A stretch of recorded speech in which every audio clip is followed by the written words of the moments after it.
E eu coloco um subtítulo que talvez pode intrigar ou tenha intrigado as pessoas. O Apocalipse não anuncia o fim. Mas não, pastor. Mas profetiza um novo começo. Apocalipse capítulo 21, versículo 1. Aqui diz assim: E vi novo céu, nova terra, pois o primeiro céu e a primeira terra passaram, e o mar não existe mais. Amém? Quem tem medo do Apocalipse? Você tem medo do Apocalipse? Quem tem medo do Apocalipse? Levanta a mão. Ninguém quer levantar, ninguém tem coragem. Quantos já leram o livro do Apocalipse, do começo ao fim? Alguns, poucos. Quem entendeu tudo? Levanta a mão. Quem entendeu? Ninguém. Ninguém entendeu. Não, né? É difícil. O que acontece com o livro de Apocalipse, não? Ele trata de um grande cataclismo, flagelo, devastação, hecatombe, é isso?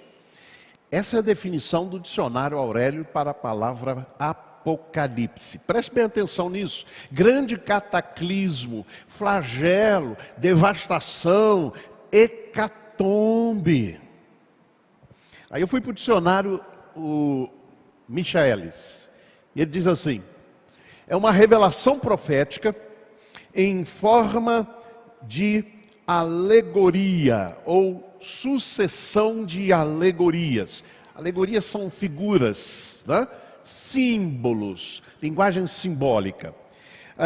Sucessão de alegorias fantásticas relacionada a um evento catastrófico, no qual, preste bem atenção nesta expressão do Michaelis, as forças do bem são derrotadas pelas forças do mal.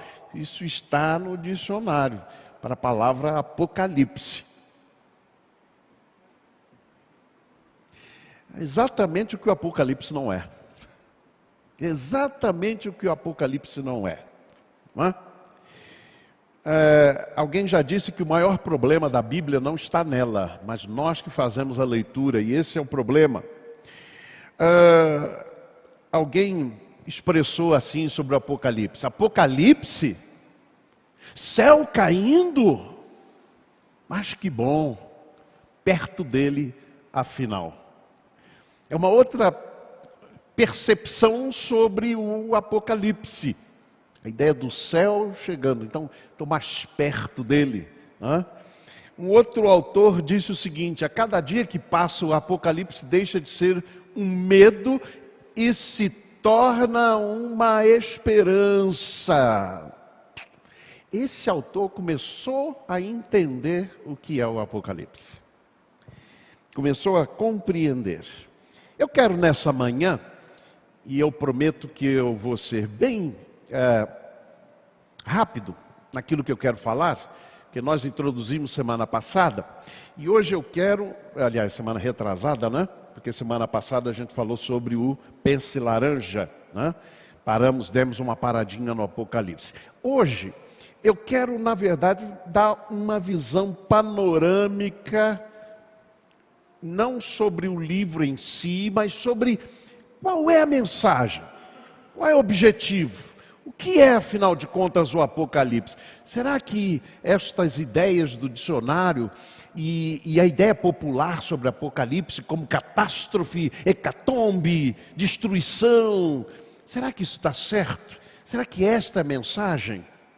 Então eu quero trabalhar em algumas teses, são 7 teses, e eu vou passar muito ligeiro por elas. Então você preste bem atenção, porque estas teses, na minha compreensão, elas traduzem o que, afinal de contas, é o livro de Apocalipse. E como a gente deve ler o livro de Apocalipse.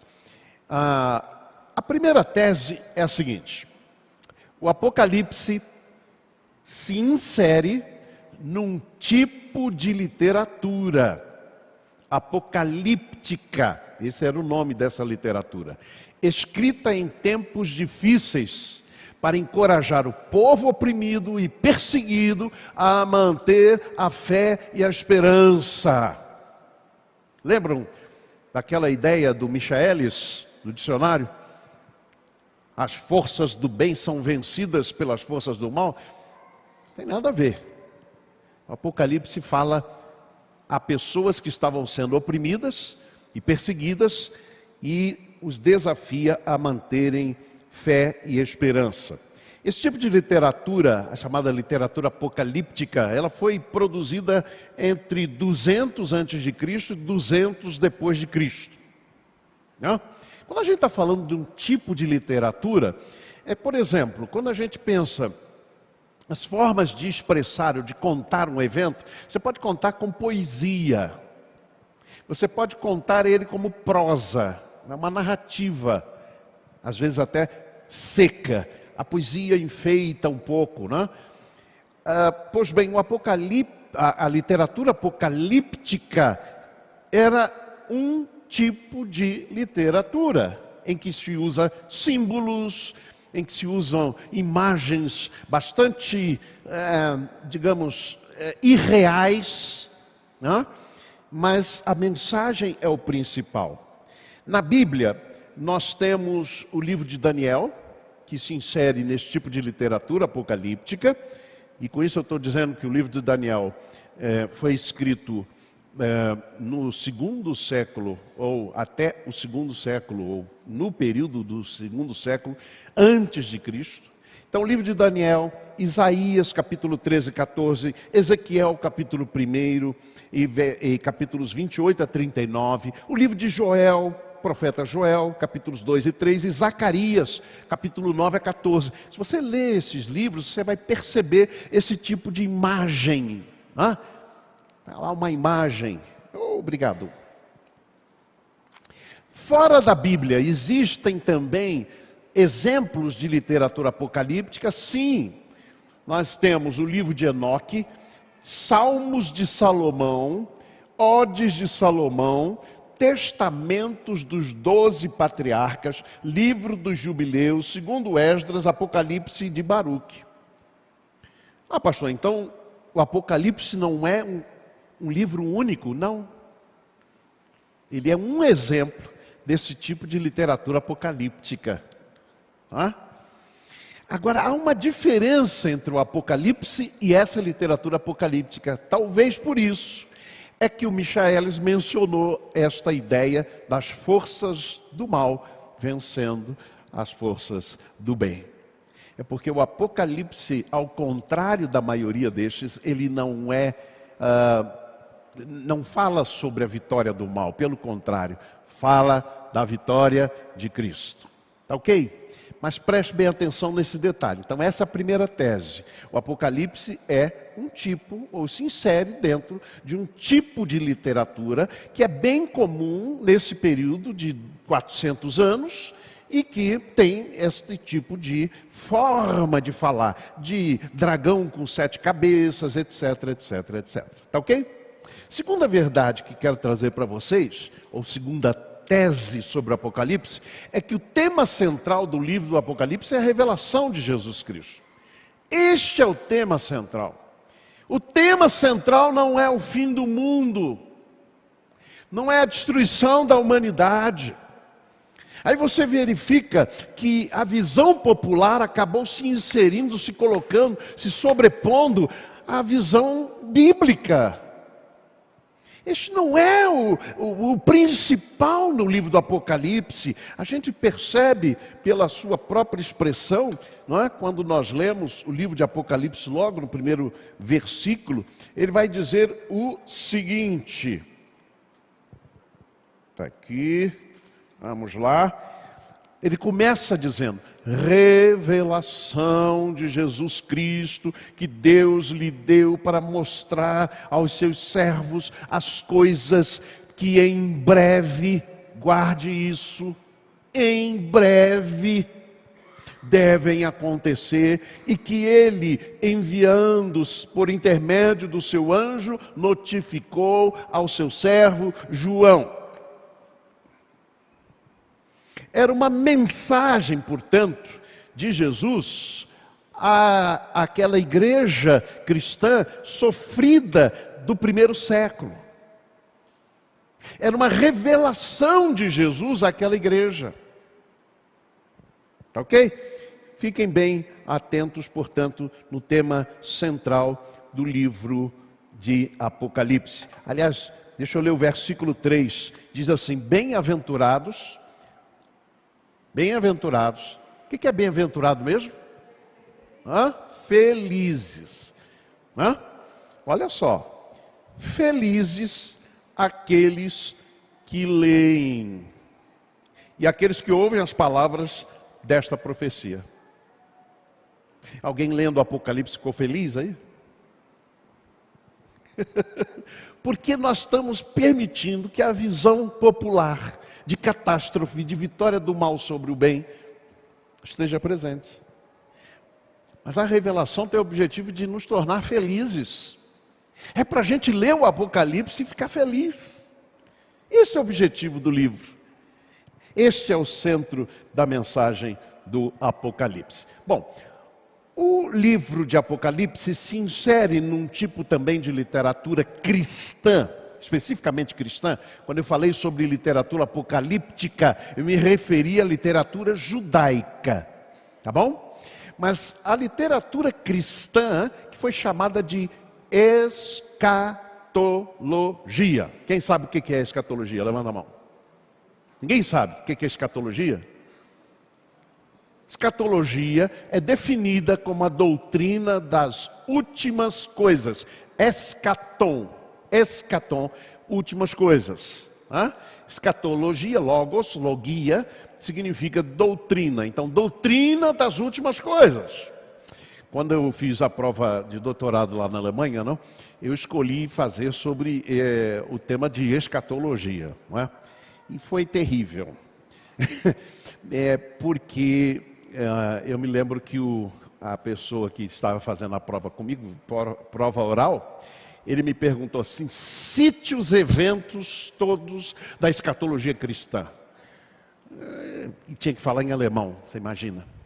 Eu fiquei meio enrolado assim, a certa altura. Eu falei, bom, a grande tribulação, o milênio, e fui citando a volta de Cristo, novos céus e nova terra, e disse: o senhor esqueceu uma coisa. E eu falei, gente, o que eu esqueci? Bom, lembrei lá, não lembrei, ele me falou, né? Era um examinador bonzinho. Muito bem. Escatologia, então, tem sido colocada na ideia da literatura cristã como estes eventos do fim do mundo.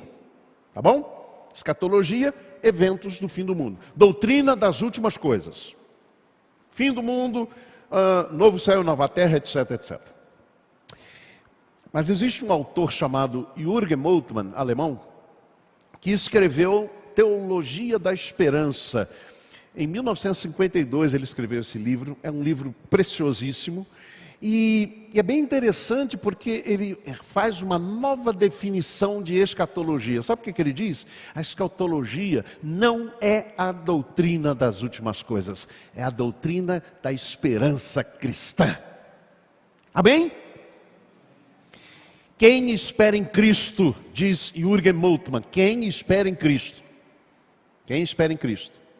não se acomoda à situação presente.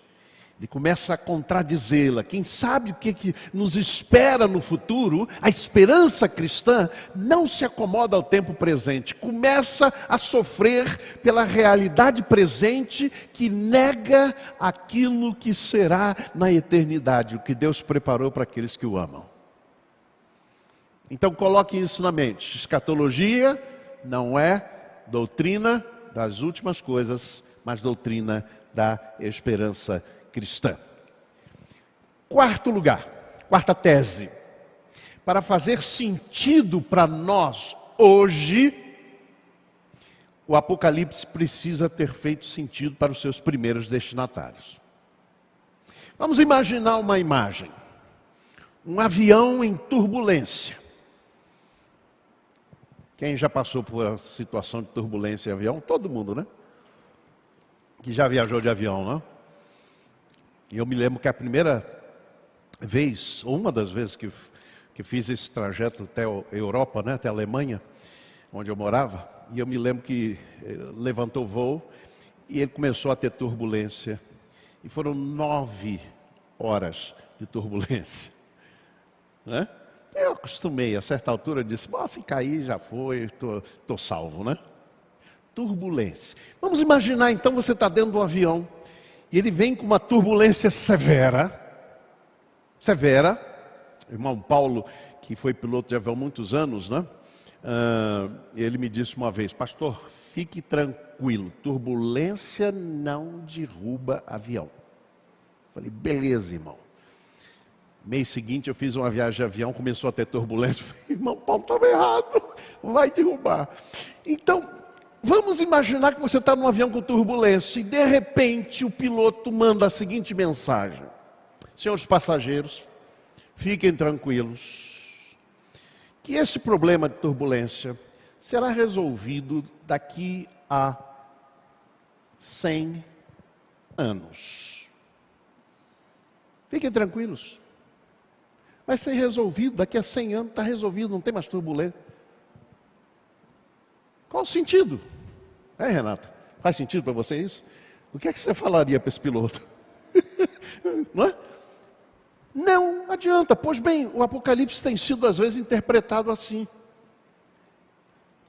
Os cristãos estão sendo perseguidos, estão passando por tribulação tremenda, turbulência.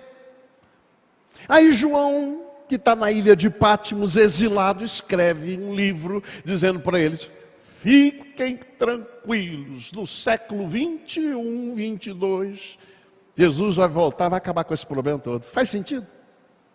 Faz sentido o livro? Então a gente tem que procurar, e aí está um grande segredo na interpretação bíblica. A gente primeiro precisa descobrir o que é que o Apocalipse dizia, o que a Bíblia quis dizer aos primeiros destinatários. E a partir do momento que a gente entende o sentido para eles, a gente então vai começar a entender o que ela quer dizer para nós. McDowell, comentarista do Apocalipse, diz, tudo o que o João escreve, tudo tem relevância imediata. Para quem? Os primeiros cristãos do primeiro século. E só assim passa a ter relevância também para nós. Lembram que eu pedi para vocês gravarem uma expressão que ele dizia? Revelação de Jesus que Deus deu para mostrar aos seus servos as coisas que em breve. Quanto tempo foi escrito isso aqui? Quase 2000 anos atrás. Quase 2000 anos atrás, porque foi escrito mais ou menos no ano 96 depois de Cristo. Quase 2000 anos atrás foi escrito as coisas que em breve vão acontecer. Pastor, mas a Bíblia diz que 1000 anos para Deus é como um dia como 1000 anos. Não tem nada a ver, gente. O Apocalipse está escrito para nós, não para Deus. Quando Jesus estava dizendo, ou mandando João dizer para a igreja, em breve, é porque era em breve. Breve para eles. Breve para aqueles que estavam vivendo esta experiência. Quinta tese. O Apocalipse foi uma literatura sediciosa. O que é sediciosa? Literatura sediciosa. Conspira, de conspiração, sedição, ok? O Apocalipse foi uma literatura sediciosa que claramente predizia a queda de Roma e a vitória de Cristo sobre os Césares. Aleluia! É isso aqui. Literatura sediciosa. E quando nós dizemos que ele foi uma literatura sediciosa, é por causa do contexto. Era um panfleto sedicioso escrito numa linguagem cifrada, cheia de símbolos, números, referências ao Antigo Testamento que os romanos não conheciam. Depois eu vou pesquisar para ver quantas referências o Antigo Testamento tem no Apocalipse. Porque ele cita constantemente o Antigo Testamento, que o judeu conhecia bem, que os primeiros cristãos conheciam bem. Mas Roma não.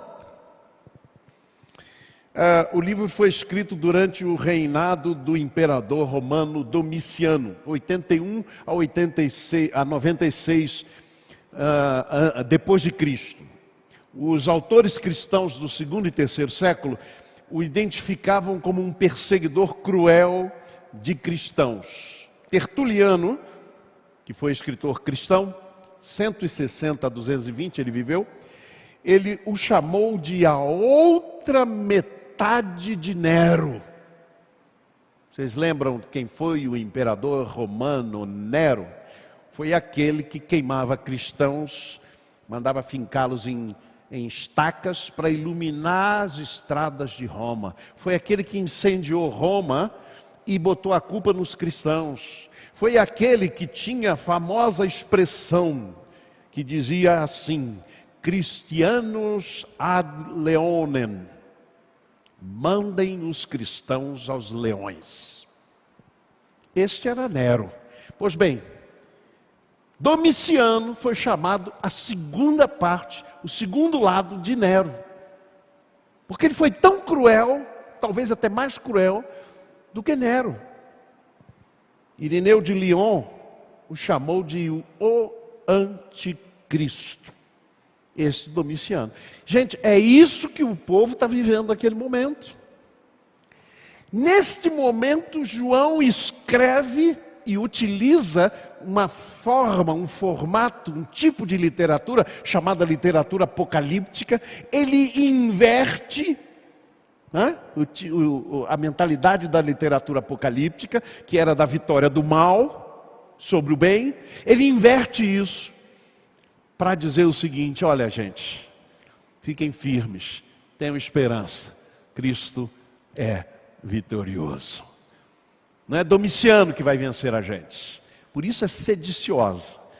Por isso é que era escrita com cifras, com símbolos, com referências ao Antigo Testamento. Um romano pegando aquele livro ia dizer: que besteira é esta? Que literatura boba é esta que esses judeus escrevem?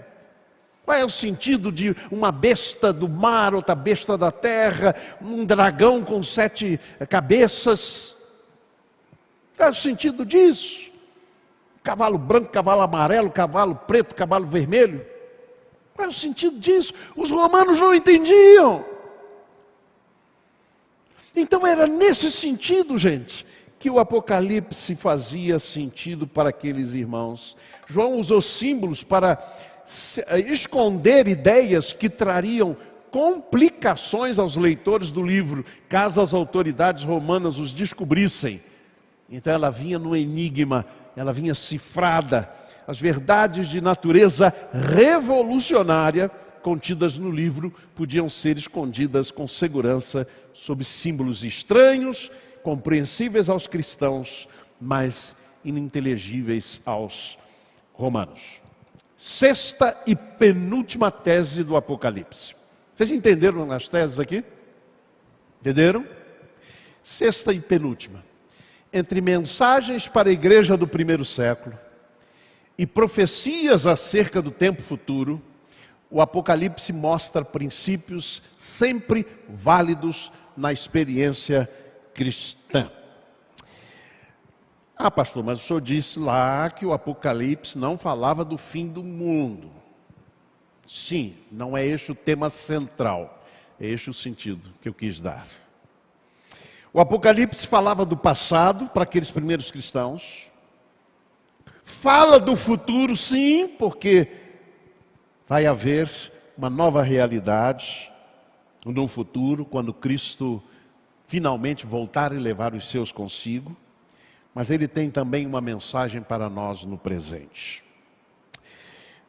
É muito importante termos esta visão idealista sobre o Apocalipse. Profecias ou entre mensagens para a igreja do primeiro século, aquela que estava sofrendo, e as profecias acerca do tempo futuro, ele mostra princípios sempre válidos para a gente. Em todos os tempos e em todos os lugares. Última tese do Apocalipse. Ele não anuncia o fim do mundo. Ele profetiza um novo começo. Vamos aos textos bíblicos, olha. Ele vai dizer assim, vamos ler juntos, vamos? Vamos ver se dá? E vi novo céu e nova terra, pois o primeiro céu e a primeira terra passaram e o mar não existe mais. Era de esperar, e isso foi o que eu aprendi a minha vida inteira sobre o Apocalipse, que ele dissesse, vi o novo céu, para onde todo mundo foi, mas jamais prestei atenção, a não ser há pouco tempo atrás, é que ele fala de um novo céu e de uma nova terra. Essa é a proposta do Apocalipse. Esta é a proposta do Apocalipse, é que a gente comece a viver uma nova experiência de um novo céu e de uma nova terra. Olha o versículo 5 de Apocalipse. Vamos juntos. Eis novas todas as coisas. Eis que faço novas todas as coisas. Eu acho que a gente podia dizer também de modo diferente. Eis que faço todas as coisas novas. Novas. O que a gente percebe é que a mensagem principal do Apocalipse é renovação. E a renovação da esperança. Eis que faço de novo todas as coisas. Eis que faço novas todas as coisas. É interessante como o profeta Isaías fala sobre isso lá em capítulo 43, versículos 18 a 20. Porque ele diz, olha, as velhas coisas já passaram. Há uma situação nova. Isaías diz assim, não vos lembreis das coisas passadas, nem considereis as antigas. Eis que faço uma coisa nova. O Apocalipse quer propor para a gente que a gente viva um novo céu, uma nova terra agora, no presente. Não vai ser só no futuro. No futuro também, mas é no presente. Há uma dúvida aqui sobre uma expressão que aparece, que para um brasiliense é complicado. O mar já não existe? Hã? Brasiliense. Não é? A primeira vez que eu tomei consciência do livro de Apocalipse, eu disse, mas isso não, gente. Vai acabar com o mar. Não é? Que eu não tive chance de ver muito na minha vida, a não ser depois crescido já. Eu me lembro que uma vez eu estava em Israel e nós fomos no Monte Carmelo, onde Elias enfrentou os 850 profetas, né? E é 850 porque tinha 450 de Baal, 400 de Acera, né? Por isso que é 850. Que a gente pensa normalmente são só 450, não, são 850. Pois bem, ali há uma vista belíssima. O pessoal diz, você quer ver o Vale do Armagedon? Isso é claro, vamos conhecer. O que é o Armagedon? No livro de Apocalipse aparece a ideia de uma guerra final entre o bem e o mal, né? Que vai ser no Vale do Armagedon. Acontece que aquele vale é chamado de Vale de Jezreel. E há um erro aí, porque na verdade, aquele não é o Armagedon. Har-Megido, é uma corruptela que houve dessa expressão, porque o Har-Megido é o monte do Megido, que a gente consegue ver lá do Monte Carmelo, é um montezinho pequenininho. Enquanto que esse vale bonito, muito verde, não sei quem já esteve lá nessa época em que está tudo verde, é lindo de morrer. Eu vi uma irmã dizendo uma vez, mas Deus vai destruir esse vale lindo, pastor.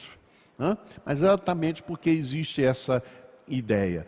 E ela disse, mas Deus vai destruir essa coisa linda? Esse era o meu sentimento quando a Bíblia diz, e o mar já não existe. Por que o mar já não existe? Em Êxodo 15:10, a Bíblia diz, sopraste o teu vento e o mar os cobriu. Afundaram-se como chumbo em veementes águas. Em muitos textos, nos Salmos principalmente, o mar é considerado como instrumento da ira de Deus, do juízo de Deus, melhor dizendo. Em muitos textos, vejam aqui como o exército do Egito foi coberto por estas águas. Em Mateus 8:27, Jesus acalma o mar da Galileia, que é um lago, mas é chamado também de mar. Jesus acalma o mar. Lembram o que os discípulos disseram sobre este acontecimento depois que aconteceu? Quem é este que até mar e vento lhe obedecem? Irmãos, sabe o que o Apocalipse está dizendo quando ele diz o mar já não existe? Ele está dizendo, cessou o juízo de Deus. Deus tem em suas mãos até este que era a ameaça de todo mundo. O mar já não existe. Agora é só bênção, é só fruição das bênçãos de Deus. Concluindo essas teses, alguém escreveu assim, fim é um jeito pessimista de dizer começo. É um filme chamado Apocalipse do Amor. Fim é um jeito pessimista de dizer começo. Foi isso que João fez. Ele usou uma literatura que era uma literatura pessimista, que era literatura apocalíptica, para falar de um novo começo. De todos aqueles que se rendem a Cristo, experimentam nas suas vidas. O pessimista sobre o Apocalipse diria, vocês pensam que é um eclipse? Eclipse do sol? Mas pode ser um apocalipse. Isso diria o pessimista. O cristão diria assim, você pensa que é um apocalipse? É apenas um eclipse. A vitória do mal, em muitos momentos que acontece na história, é só uma eclipse. É só uma eclipse. Mas na verdade é o apocalipse. Não como catástrofe, mas como revelação da esperança de Deus para nós. Meus amados irmãos, é por isso que a gente pode dizer, Maranata, ora vem Senhor Jesus. Há um novo verbo que a gente pode criar. Vamos ver juntos? Apocalipse. Assuma no seu coração, na sua mente, na sua vida, as verdades esperançosas do Apocalipse. Leia o Apocalipse como a doutrina da esperança cristã. Apocalipse. Que Deus nos abençoe.